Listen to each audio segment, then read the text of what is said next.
University of Alberta respectfully acknowledges that we're located on Treaty 6 territory, a traditional gathering place for diverse Indigenous peoples, including the Cree, Blackfoot, Métis, Nakota Sioux, Iroquois, Dene, Ojibwe, Saulteaux, Anishinaabe, Inuit, and many others whose histories, languages, and cultures continue to influence our vibrant community.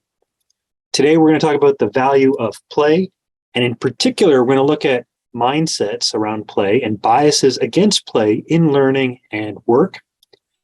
We're going to talk about what play really is, the truth of play, and interdisciplinary playful strategies will make up the last part of the presentation. And this is so that you can be armed with these strategies and help make the university not be recognized as a university of anal retentiveness, but the university of awesomeness. So to start things off, I want to tell you a little incident I had when I was a graduate student instructor many years ago. I just started teaching. I lacked confidence, I was facing uncertainty, I felt anxiety, but I was also eager, enthusiastic, and excited to help students learn. And I was rewarded with a teaching award for my first year of teaching, which was very confidence boosting. But I didn't let it go to my head. I knew I had much to learn, and I also know whenever you win an award, it's a bit of a fluke. So I was pleased by my first year of teaching, but I also felt a little insecure. So every time a student came up to me and said, "Your class was fun," I got a nice little boost and I felt more reassured, more confident. But little did I know, when this occurred once, when I was hanging out with some graduate students, and we're all instructors, one of them heard the word fun and treated it like it was an F word. And this was a giant fellow graduate student instructor who was a master at karate. When he heard the undergrad say that, he said, "In my class, we do not have fun, we work." And that karate chopped me into another state of confusion, and my confidence began to wane. I started to get worried. I was working 7 days a week. I was having fun. I was working and having fun, and I think students were learning, but I was thrown into disarray. Then I thought back to my preschool days, and I remember how once you get over the trauma of being abandoned at preschool, there's lots of play happening early on. Play is integrated with learning. There's even something called Play-Doh, a dough that you can shape and twist and create whatever you want. There's no rules to it. It's very creative. Some people eat the Play-Doh, other people put it in their hair. But by the time you reach high school, there's not a lot of Play-Doh typically. So we tend to change. There's less play. And this makes Peter Gray say, what people actually learn in school is that learning is work that should be avoided when possible. And Gray's sentiment is something that I've felt as well. Going to school, learning does feel like work, and it is work, but sometimes it's thrown on that it's hard work, that's tiring, that's boring, it's torture, it's not play. And then culturally, we're rewarded for that, because you get to enter the ivory tower if you've survived high school. And then at the university, only hard work is allowed, because the university is the place for serious people. And when you think of play, play becomes relegated to the immature. So if you want to be serious, then you have to look at play and just ban it from your life. And this idea creates the university as a type of site of seriousness. And it might be understandable why it has that reputation. But another thing that happens is that we get this equation, that you plus the university to the power of serious minus play plus hard work equals success. Cha-ching. That can institute a type of another karate chop of a binary, a hierarchical binary between hard work and play. Or hard work is where you persevere and you struggle and you get over obstacles and you achieve and you rise higher and higher and higher. And play is just for your off time, or maybe not even your off time. How about you just save play for once you get that big job, then you can rest. Or no, even better, because there's always more to reach and higher to go. Why don't you wait until you retire and then you can finally play and relax? Only problem with that is that you risk burning out. It's not very balanced. So to get balance, we need to address the bias around play. Play is often thought of as something negative, as something non-productive, and as something immature. And many of us don't want to be perceived as immature. So this is all a problem. And I want you not to believe this as true at all. The serious, non-serious binary is something we need to question because it confuses play with a lack of maturity, but they're not the same thing. The problem is that we fall for various myths and binaries and absolutes when it comes to play, learning, and work. So what is play actually? What do the researchers say? Well, the researchers say play is primal. It's crucial to our existence as sentient beings. That means if you think, you play. And if you play, you're thinking. And for mammals, the larger our brains are, the more playful we are. For example, bears. Bears love to play. And here's a very interesting thing. Those bears that play the most are the ones who survive the most. So play is beneficial for mammals, and this idea that it's primal dates back to Homo ludens in 1938. But today, it's really promoted by Brown and Vaughan. They say play is a state of mind, not an activity. So it can be part of an activity, but you need to think of it more of a state of mind. It's a suspension of time and self-consciousness where you're enjoying and absorbed in an activity that energizes and enlivens, it's positive, and there's elements of the improvisational in it.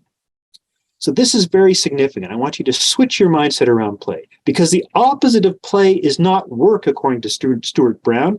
The opposite of play is depression. Because play, if we reconceive it as not as something that's a binary, play is something that is intrinsic to human beings. It's a fundamental part of work and or more recreational activities. Play is crucial to human experience. It infiltrates everything we do. And in your class, if you want to create an atmosphere of play, first start with yourself. Breathe, relax. Don't be so insecure. You have a degree, maybe a PhD or multiple ones. Don't show off. It's not about dumping knowledge. It's about connecting. To connect, you need to interact, engage, hear, listen, respond. And that engagement with students means you'll face some uncertainty, but don't worry about it. Enjoy the process because your goal is to allow magical moments to emerge. What you should start thinking is, how can I make magical learning moments happen in the class? That's very crucial to successful play incorporation in your course. So to make play as a part of learning, we need to address that if we know already, there's lots of research on this, that the pressure to perform well interferes with learning, let's do something about it. Let's treat play as something that can coexist and be a part of learning. Because we know play enhances learning, creativity, and even logical thinking. Play correlates with nonlinear divergent thinking, problem solving, imagination, and emotional regulation as well. There's some studies that show that children who don't play, that can lead them to criminality. So play is helpful on multiple levels. Play fosters cooperation, safety, and a warm classroom environment. Play motivates students to explore, experiment, cope with mistakes, and learn. So ignite the playful wonder of childhood in your work and in your students. And here's some ways that you can do that. And with this, I want you to find parallels with your own field with the different examples I go through. So Wheeler and Palmer, what they do is they say that educational play parallels scientific inquiry. So look at all these traits of play. In play, we see active minds, creativity, a receptivity to questions. People experience false starts and dead ends, but it's okay because they don't have to have a focus on goals or outcomes. They're valuing the means more than the ends. Science, as you can see, does all of this as well. So you can reframe the way you present science by associating it with this playful experimentation that where the value of the means is more than the ends. And even that can alter the way you assess your students and so on. And if science does it, because we know we like science, science says so, then we know that play is not frivolous. once you start playing, structures and standards and rules kind of emerge. You can maybe remember when you were kids, you started playing with people on the playground. Maybe you made up a game of tag and you had rules just emerge from how you were playing. New rules, new little variations. And that happens in the classroom as well. In play, discoveries happen. People can relax, work hard, and feel happy at the same time. And to those of you who are overworked, don't wait until retirement. Play can bring you some balance now. Wasif and Zakir use a culture shoebox to teach ethics to postgraduate dental students and to teach cultural communication to business students. So all they do is they fill up a shoebox of different cross-cultural items. So for instance, a wooden elephant from India, a t-shirt from Africa, and so on and so forth. And their approach is to get students to pick up one of these tangible items, like, hey, look at this. This is a pen from South America. And it triggers discussion on abstract topics like values, ethics, and culture. So you can do this. If you take something abstract, if you want students to discuss, give them something tangible to hold and pass around and stimulate discussion. In any field, you could apply this type of technique. Kaufman teaches engineering, and he says his students express impatience and intolerance for failure. And he cites Dan Meyer. He says there's this eagerness for formula or just memorization instead of deep learning. But what he says is that his students need to have some patience and a tolerance for failure if they want to be good engineers. So he encourages us to create an allowance for making mistakes in our classrooms, allow for trial and error, and just figuring things out by exploring different possibilities. For those skills will help you in your future career as an engineer.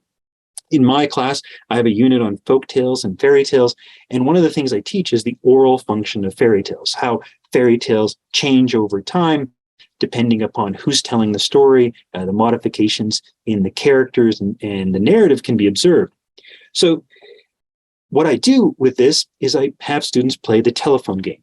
The telephone game is when I have a sentence, I secretly whisper it to some student, and the student passes that around as a whisper to everybody else in the class, and then the last person reveals what that sentence is, and then I reveal what the original sentence is, and usually there's a big mismatch, and students laugh about this. But importantly, what they're doing is in a cooperative, experiential, physical way, and a playful way, they're learning this concept of oral function. And you can use this not just for fairy tales and folk tales. We're in a realm of superheroes where in comic books and films, they keep being reconceptualized each generation. In psychology, this could apply to studies of memory because memories shift over time. If you explore trauma and look at memoirs, you can explore also misremembering. And of course, science, the news, and anything with any form of communication, there's a potential for miscommunication. Have you heard of COVID and that miscommunication elements that went through that because of the transfer of knowledge through people and the way that they reacted? So you can use this type of game, very simple, to help teach miscommunication or oral function or whatever else that applies to the concept that you're teaching. Also, when I teach this unit on fairy tales, what I do is I have students write a collective fairy tale. I divide them into groups of 3, and one student, every student actually, has to write the beginning to their own fairy tale, once upon a time. And then after a few minutes, I say, pass your story on to the next person. So they pass it on to their partner, and the partner reads the beginning, once upon a time, and they write the middle to that story, the other person's story. And then the third person, after a few minutes, writes the end. They pass their story on to the third person, and this third person reads the beginning and middle written by the 2 other people and writes the conclusion to that story. So this is a collective fairy tale. So a group of 3 ends up with 3 different stories written by 3 different authors. And that teaches not only the oral function, you can apply this anytime you have to work with different voices and create some sort of cohesion or interconnection between those voices. Nurses, for example, often are working with doctors and other staff to serve one patient. So the patient is served by the multiple voices of multiple healthcare practitioners.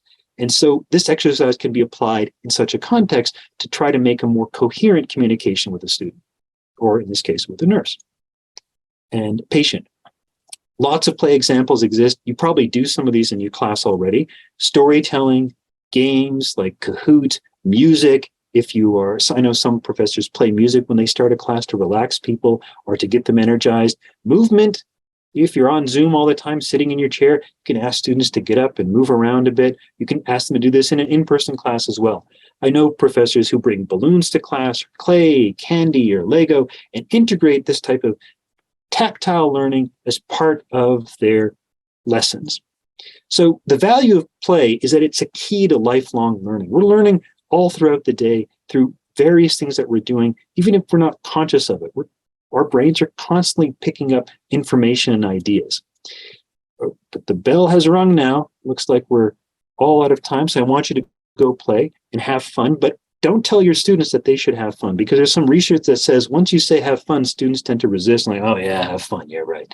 But I do encourage you all to go play. Thank you very much for attending today's webinar. It was fun for me.